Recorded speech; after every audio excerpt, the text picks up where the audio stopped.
Hello friends, स्वागत है आप सभी का हमारे YouTube channel goal to success में। फ्रेंड्स, अगर आप चैनल पर नए हैं तो चैनल को सब्सक्राइब कर ले। चैनल का नाम है गोल टू सक्सेस। अगर आप नेट, जेआरएफ, पीजीटी, जीआईसी या फिर असिस्टेंट प्रोफेसर एग्ज़ाम की तैयारी कर रहे हैं सोशियोलॉजी के साथ, तो इस चैनल के साथ जुड़कर आप यहाँ से अपनी स्टडी को कंप्लीट कर सकते हैं। प्लेलिस्ट में उन सभी वीडियोस के आपको फ़ोल्डर्स मिल जाएंगे, आप वहाँ से उन वीडियोस को देख सकते हैं। तो चलिए स्टार्ट करते हैं आज की वीडियो। फर्स्ट क्वेश्चन है, निर्जातीय केंद्रवाद के विपरीत है। अब देखना है कौन सा है। ऑप्शंस में है सांस्कृतिक बहुल्यवाद, सांस्कृतिक सापेक्षवाद, परजातीय केंद्रवाद या फिर सांस्कृतिक सार्वभौमवाद। तो यहाँ पर जो निर्जातीय केंद्रवाद है उसके विपरीत कौन सी अवधारणा है? परजातीय केंद्रवाद के ऑप्शन सी यहाँ पर राइट आंसर हो जाएगा। अच्छा, परजातीय केंद्रवाद में क्या होता है कि जो सामने वाली संस्कृति है वो हमारी संस्कृति से क्या है, बेस्ट है। और निर्जातीय केंद्रवाद में क्या होती है कि अपनी संस्कृति बेस्ट होती है। ठीक है, परजातीय केंद्रवाद में जो दूसरे की संस्कृति है वो हमारे कल्चर से, हमारी संस्कृति से अच्छी है, श्रेष्ठ है, ऐसा इसका मानना होता है। यहाँ पर फर्स्ट का राइट आंसर ऑप्शन सी होगा। नेक्स्ट है, क्लोवॉट तथा ओहलिन ने 3 प्रकार की उप संस्कृतियों की चर्चा की है। निम्न में से किसकी चर्चा उन्होंने नहीं की है?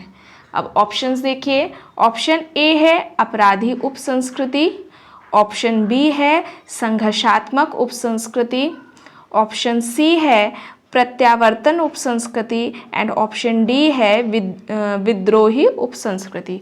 तो यहाँ पर किस कल्चर की बात इन्होंने नहीं की? 3 तरह की उप संस्कृतियों की बात की है, उनमें से एक की बात नहीं की और वो बताना है। तो यहाँ पर सेकंड क्वेश्चन का राइट आंसर क्या होगा? विद्रोही उप संस्कृति, ऑप्शन डी यहाँ पर राइट आंसर हो जाएगा। बाकी की तीनों कल्चर्स के बारे में उन्होंने बात की है। अपराधी उप संस्कृति में क्या होता है? एक ऐसा क्षेत्र होता है जिसमें वयस्क अपराध से संबंधित जो प्रतिमान होते हैं वे पाए जाते हैं, और यह जो क्षेत्र होता है वह बच्चों को अपराध करना सिखाता है। ठीक है, तो अपराधी उप संस्कृति क्या हो गया? यहाँ पर एक ऐसा क्षेत्र जिसमें जो वयस्क अपराध होते हैं उनसे स्थापित प्रतिमान वहाँ पर पाए जाते हैं, और यहाँ ये जो क्षेत्र होता है उसमें बच्चों को अपराध सिखाया जाता है। ये क्षेत्र बच्चों को अपराध सिखाता है। संघर्षात्मक या संघर्ष उप संस्कृति वाला जो है, इसमें क्या होता है, यहाँ उपयोगितावादी अपराध की जो प्रवृत्ति है, विशेषता वो पाई जाती है। सामूहिक एकता का अभाव होता है इस क्षेत्र में, जनसंख्या घनत्व यहाँ पर ज़्यादा होता है। ठीक है, और प्रत्यावर्तन उप संस्कृति में क्या होता है? ऐसा क्षेत्र जहाँ के जो सदस्य होते हैं, ठीक है, वहाँ के लोग होते हैं, वे वैधानिक और अवैधानिक दोनों ही तरीके से अपने लक्ष्यों को प्राप्त करने में क्या होते हैं, विफल हो जाते हैं। ठीक है, और विद्रोही उप संस्कृति की बात इन्होंने की ही नहीं है। तो यहाँ पर सेकंड क्वेश्चन का राइट आंसर ऑप्शन डी होगा। नेक्स्ट है, गॉफमैन के अनुसार पूर्ण संस्था के जो उदाहरण हैं वो बताने हैं कि उन्होंने किसको बताए हैं गॉफमैन ने। संपूर्ण संस्था या पूर्ण संस्था के उदाहरण कौन कौन से गॉफमैन ने बताए हैं? अब देखिए, एक में है पागलखाना, दूसरा है सरकार, तीसरा जेल और विद्यालय दिए गए। अब ऑप्शन बताने हैं किसकी बात उन्होंने की है। तो पागलखाना और जो जेल है उसकी बात की है, फर्स्ट एंड 3। यहाँ पर ऑप्शन बी राइट आंसर हो जाएगा। ऑप्शन बी यहाँ पर थर्ड क्वेश्चन का हो जाएगा। सबसे पहले गॉफमैन ने ही जो पूर्ण संस्था है उसका कॉन्सेप्ट दिया हुआ था। किस बुक में? असाइलम बुक है, 1961 में आई थी। इसमें उन्होंने संपूर्ण संस्था या पूर्ण संस्था की बात की हुई थी। अच्छा, ये होता क्या है? एक ऐसा समूह होता है जिसे समाज से अलग रखा जाता है और एक संगठित तरीके से क्या होते हैं, इनके जो जीवन की ये जो समूह होते हैं, जो लोग होते हैं समूह के अंदर, उनके जीवन की जो जितनी भी उनकी नीड्स होती हैं, आवश्यकताएं होती हैं, जैसे कि सोना, खाना, काम करना, खेलना, सभी को एक ही संस्था के द्वारा पूरा कराया जाता है। वो एक ही संस्था इन सभी कार्यों को पूरा करती है। ठीक है, तो एग्जाम्पल उन्होंने पागलखाना और जेल को दिया था। ठीक है, तो यहाँ पर थर्ड का राइट आंसर ऑप्शन बी होगा। नेक्स्ट है, रूथ बेंडिक ने अपनी पुस्तक पैटर्न ऑफ कल्चर में माना कि, अब ऑप्शंस देखिए। ऑप्शन ए कह रहा है कि एक संस्कृति में एक ही प्रकार के व्यक्तित्व होते हैं। ऑप्शन बी कह रहा है एक संस्कृति में अनेक प्रकार के व्यक्तित्व होते हैं। ऑप्शन सी, व्यक्तित्व का संबंध संस्कृति से आंशिक है। एंड ऑप्शन डी कह रहा है व्यक्तित्व से संस्कृति बनती है। तो रूथ बेंडिक ने जो उनकी बुक थी पैटर्न ऑफ कल्चर, उसमें क्या बताया, क्या पाया, इन्होंने पाया कि एक संस्कृति में एक ही प्रकार के व्यक्तित्व होते हैं। ऑप्शन ए यहाँ पर राइट आंसर हो जाएगा। ठीक है, और ये जो बुक आई थी वो 1940 में आई थी और इस बुक में 3 जनजातियों का उन्होंने अध्ययन किया था। अब कौन कौन सी जनजातियाँ थी उन्हें भी ध्यान दीजिए। उत्तरी अमेरिका की जूनी, ठीक है, उत्तरी अमेरिका की जूनी जनजाति, पश्चिमी कनाडा की क्वैक्टुअल और मलेशिया की दोबियून जनजाति का अध्ययन किया था। पश्चिमी कनाडा की क्वैक्टुअल एंड मलेशिया की दोबियून जनजाति का उन्होंने अध्ययन किया था और ये पाया वहाँ पर कि व्यक्तित्व पर संस्कृति का प्रभाव पड़ता है। ध्यान दीजिएगा, व्यक्तित्व पर संस्कृति का प्रभाव पड़ता है, यह उन्होंने पाया। और किन जनजातियों का अध्ययन करना है वो भी आपको ध्यान देना है। एंड इसके बाद जो रूथ बेंडिक्ट है वो क्या कॉन्सेप्ट देते हैं, एक संस्कृति एक व्यक्तित्व की अवधारणा देते हैं। इस तरह से पूछे एग्जाम में कि एक संस्कृति एक व्यक्तित्व की अवधारणा किसने दी है, तो रूथ बेंडिक्ट ने दी है। और फिर वे व्यक्तित्व के भी प्रकार बताते हैं। 2 तरह के व्यक्तित्व की बात करते हैं, अपोलिनियन व्यक्तित्व एंड डायनोशियन व्यक्तित्व। अपोलिनियन जो व्यक्तित्व है उसमें जो बताते हैं कि ये जो व्यक्तित्व होते हैं उसमें क्या जो लोग होते हैं वे शांतिप्रिय, ठीक है, सहयोगात्मक, सामूहिक प्रधान व्यक्तित्व होता है इनका। डायनोशियन में क्या होता है, ईर्ष्यालु, झगड़ालू, प्रतिस्पर्धात्मक व्यक्तित्व होते हैं। अब इसमें भी जनजाति का उदाहरण देते हैं, जैसे कि क्वैक्टुअल और दोबियून जो जनजाति है, ठीक है, मलेशिया की जो दोबियून जनजाति है और जो पश्चिमी कनाडा की क्वैक्टुअल जनजाति है वो डायनोशियन के अंतर्गत आती है। वहाँ का जो व्यक्तित्व होता है लोगों का वैसा होता है। ठीक है, तो ये आपको बात याद रखनी है। यहाँ पर जो पैटर्न ऑफ कल्चर है उसमें इन्होंने क्या कहा कि एक संस्कृति में एक ही प्रकार के व्यक्तित्व होते हैं। ऑप्शन ए यहाँ पर राइट होगा। नेक्स्ट है, निम्न में से किस जनजाति को हल को छूना तथा मकान पर छप्पर डालना महिलाओं के लिए निषिद्ध बताया गया है? गोंड जनजाति, करिया जनजाति, खासी जनजाति या फिर संथाल जनजाति? तो यहाँ पर राइट आंसर क्या होगा, गोंड जनजाति होगा। गोंड जनजाति में हल को छूना तथा मकान पर छप्पर डालना महिलाओं के लिए निषिद्ध है। ठीक है, तो याद रखिएगा गोंड जनजाति, ऑप्शन ए यहाँ पर राइट होगा। नेक्स्ट क्वेश्चन है, नगरीयकरण के डार्विनवादी सिद्धांत के अनुसार, नगरीयकरण के डार्विनवादी सिद्धांत के अनुसार नगरों के महत्वपूर्ण भूभाग तथा अवसरों पर योग्यतम व्यक्तियों का कब्जा होता है। जो नगरों के महत्वपूर्ण भूभाग है, एरिया है, अवसर है, उन पर योग्यतम व्यक्तियों का कब्जा होता है। अब यह जो किसका सिद्धांत है, ऐसा किसने कहा? ऑप्शंस देखिए, ऑप्शन ए है गॉल्पिन, ऑप्शन बी है रिजमैन एंड सैंडर्स, ऑप्शन सी है इलियट एंड ऑप्शन डी है रिचर्ड डेवी। तो यहाँ पर 6th क्वेश्चन का राइट आंसर क्या होगा, रिजमैन एंड सैंडर्स। इनके अनुसार जो नगर के महत्वपूर्ण भूभाग हैं, अवसर हैं, उस पर योग्यतम व्यक्तियों का कब्जा होता है और ये नगरीकरण का डार्विनवादी सिद्धांत है। ठीक है, रिजमैन एंड सैंडर्स, यहाँ पर ऑप्शन बी राइट होगा। नेक्स्ट है, किसने कहा है कि समान अवस्थिति समान जीवन शैली को जन्म देती है? समान अवस्थिति समान जीवन शैली को जन्म देती है, बताना है किसने कहा है। ऑप्शंस देखिए, ऑप्शन ए है रेडजेल, ऑप्शन बी है ममफोर्ड, ऑप्शन सी है स्पेंगलर एंड ऑप्शन डी है पैट्रिक गिडिंग्स। तो यहाँ पर 7th का राइट आंसर क्या होगा, समान अवस्थिति समान जीवन शैली को जन्म देती है, यह कहना रेडजेल का है। ऑप्शन ए यहाँ पर राइट हो जाएगा। नेक्स्ट है, अब कथन ए है कि औद्योगिक समाजों में व्यावसायिक विशिष्टता पाई जाती है, कारण औद्योगिक समाजों में वृहद उत्पादन होता है। तो यहाँ पर राइट आंसर क्या होगा, बताएं। ऑप्शन ए, यानी कि ए और जो आर है वो दोनों ही सही है और आर ए का सही स्पष्टीकरण है, सही व्याख्या कर रहा है। ऑप्शन ए यहाँ पर राइट होगा। नेक्स्ट है, अब कथन देखिए क्या कह रहा है कि औद्योगिक समाजों में धर्म अस्तित्वहीन होता है, कारण औद्योगिक समाज कानून द्वारा निर्देशित होते हैं। तो यहाँ पर राइट आंसर क्या होगा, बताएं। ऑप्शन डी यानी कि ए यहाँ पर क्या हो जाएगा, गलत हो जाएगा, कथन गलत हो जाएगा और कारण सही हो जाएगा। ठीक है, ऑप्शन डी यहाँ पर 9th का राइट आंसर हो जाएगा। नेक्स्ट है, किसने कहा है कि ग्रामीण जीवन सुझाव देता है बचाओ और नगरीय जीवन सुझाव देता है खर्च करो। ऑप्शन देखिए, Louis Wirth, Mumford, Ross and Redfield. तो यहाँ पर राइट आंसर क्या होगा, रॉस। ऑप्शन सी यहाँ पर राइट आंसर हो जाएगा।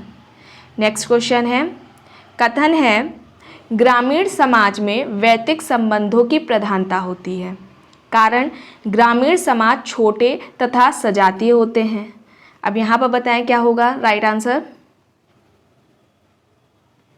ऑप्शन ए यानी कि ए और आर कथन और कारण दोनों ही सही हैं और कारण ए की यानी कि कथन की सही स्पष्टीकरण कर रहा है, सही व्याख्या कर रहा है। ऑप्शन ए यहाँ पर राइट हो जाएगा। नेक्स्ट है, कथन कह रहा है कि कई विकासशील समाजों में चूंकि उद्योग विकसित नहीं है इसलिए अकुशल श्रमिकों के लिए रोजगार के अवसर सीमित होते हैं। ठीक है, विकासशील कई समाज हैं जिनमें उद्योग विकसित नहीं है, इसलिए जो अकुशल श्रमिक हैं उनके लिए रोजगार के जो अवसर हैं वो सीमित मात्रा में है। कारण विकासशील समाजों में बेरोजगारी की जो दर है वो उच्च है। तो यहाँ पर बताना है क्या सही होगा, बताएं। ऑप्शन ए कथन और कारण दोनों ही सही हैं और कारण कथन का सही स्पष्टीकरण कर रहा है। ऑप्शन ए यहाँ पर राइट हो जाएगा। नेक्स्ट है, शून्य जनसंख्या वृद्धि है क्या। ऑप्शन ए जनसंख्या वृद्धि का स्तर शून्य होना। ऑप्शन बी जिसमें जन्म एवं देशांतर में बसने वाला मृत्यु एवं दूसरे देश में बसने वालों के बराबर होता है। ऑप्शन सी जन्म दर शून्य होती है एंड ऑप्शन डी इनमें से कोई नहीं। तो शून्य जनसंख्या वृद्धि क्या है, जिसमें जन्म एवं देशांतर में बसने वाला मृत्यु एवं दूसरे देश में बसने वालों के बराबर होता है। ऑप्शन बी यहाँ पर राइट होगा आंसर। नेक्स्ट है, किसने क्रमिक प्रवसन सिद्धांत को विकसित किया है। क्रमिक प्रवसन सिद्धांत किसका है। ऑप्शन देखिए, RP Dore, Spengler, Mumford and M Moss. तो यहाँ पर राइट आंसर क्या होगा, ममफोर्ड। ऑप्शन सी यहाँ पर राइट हो जाएगा। नेक्स्ट है, निम्न में से कौन सा गलत युग्म है। अब देखिए, जो सांस्कृतिक विलंबना की अवधारणा है वो ऑगबन की है। द्वंद्ववादी दृष्टिकोण डीपी मुखर्जी, संस्कृतिकरण की अवधारणा एमएन श्रीनिवास, बहुल्यवादी परंपरा योगेंद्र सिंह। तो गलत बताना है, बहुल्यवादी परंपरा हो जाएगा। ऑप्शन डी यहाँ पर राइट आंसर हो जाएगा। ठीक है, बहुल्य परंपरा या बहुल्यवादी जो परंपरा है, ये जो कॉन्सेप्ट है वो किसका है, एस.सी. दुबे का है। और ये क्या कहते हैं कि ये कहना गलत होगा, ठीक है, कि भारत में मात्र 2 ही परंपराएं होती हैं। ठीक है, ये कहना कतई गलत होगा कि भारत में मात्र 2 परंपराएं हैं, चाहे वो कहा जाए सांस्कृतिक या पश्चिमी परंपरा है या फिर लघु या महान परंपरा। जो रॉबर्ट रेडफील्ड लघु और महान परंपरा की बात करते हैं तो वही एस.सी. दुबे कहते हैं कि भारत में, ये भारत के परिप्रेक्ष्य में कहना गलत है कि यहाँ पर मात्र 2 परंपराएं हैं, सांस्कृतिक या पश्चिमी शब्द का यूज़ उन्होंने किया या फिर लघु या महान परंपरा की। वे कहते हैं, एस.सी. दुबे बताते हैं कि जो भारतीय समाज है वो जटिल समाज है और यहाँ पर कई परंपराएं एक साथ अस्तित्व में मौजूद हैं, देखने को मिलती हैं और वो 6 तरह की परंपराओं की बात करते हैं। अब वे कौन कौन सी परंपराएं उन्हें देख लीजिए। पहले बताते हैं शास्त्रीय परंपराएं। ठीक है, पहली शास्त्रीय परंपराएं, दूसरी नव विकसित राष्ट्रीय परंपराएं, दूसरी क्या बताई, नव विकसित राष्ट्रीय परंपराएं, तीसरी क्षेत्रीय परंपराएं। ठीक है, तीसरी क्या बताई, क्षेत्रीय परंपराएं, चौथी स्थानीय परंपराएं, पांचवी पश्चिमी परंपराएं। ठीक है, पांचवी क्या है, पश्चिमी परंपराएं एंड लास्ट स्थानीय उप सांस्कृतिक परंपराएं। स्थानीय उप सांस्कृतिक परंपराएं, ये परंपराएं किसने बताई, एस.ए. दुबे ने। और इसी को क्या बोला जाता है, बहुलवादी परंपरा का जो सिद्धांत है वो बोला जाता है। तो ये याद रखिएगा, काफ़ी बार एग्जाम में परंपराओं को दे दिया जाता है, पूछा जाता है किन परंपराओं की बात इन्होंने एस.ए. दुबे ने की है। तो यहाँ पर राइट आंसर क्या होगा, ऑप्शन डी। नेक्स्ट है, जातीय भारतीय समाज में एक संस्थागत सामाजिक स्त्रीकरण का निर्माण करता है, परंतु वर्ग से जुड़े सिद्धांत की भी इसमें महत्वपूर्ण भूमिका होती है। अब बताना है कि यह कहना किसका है। ऑप्शंस में है Sorokin, Kingsley Davis, Yogendra Singh and Karl Marx. तो यहाँ पर राइट आंसर क्या होगा, जातीय भारतीय समाज में एक संस्थागत सामाजिक स्त्रीकरण का निर्माण करता है, पर वर्ग से जुड़े हुए सिद्धांत में की भी इनमें महत्वपूर्ण भूमिका होती है। ये कहना योगेंद्र सिंह का है। ऑप्शन सी यहाँ पर राइट हो जाएगा आंसर।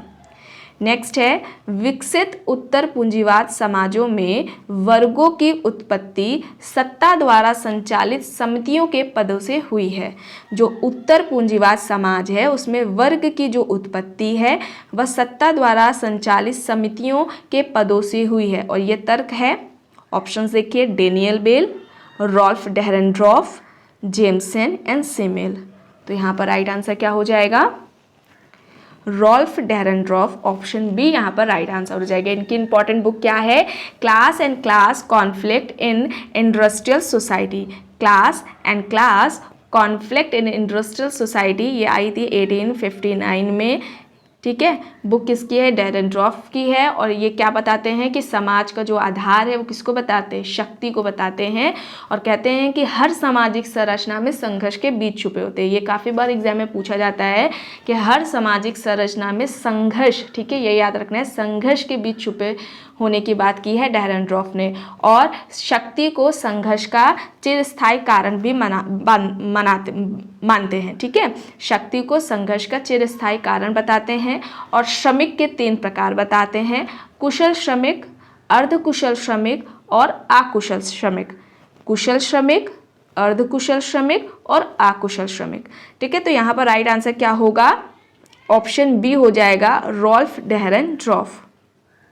नेक्स्ट है, कौन समाजीकरण की प्रक्रिया में भाषाई संचार को मुख्यतः सामाजिक कौशल मानता है। समाजीकरण की प्रक्रिया में भाषाई संचार को सामाजिक कौशल कौन बताता है।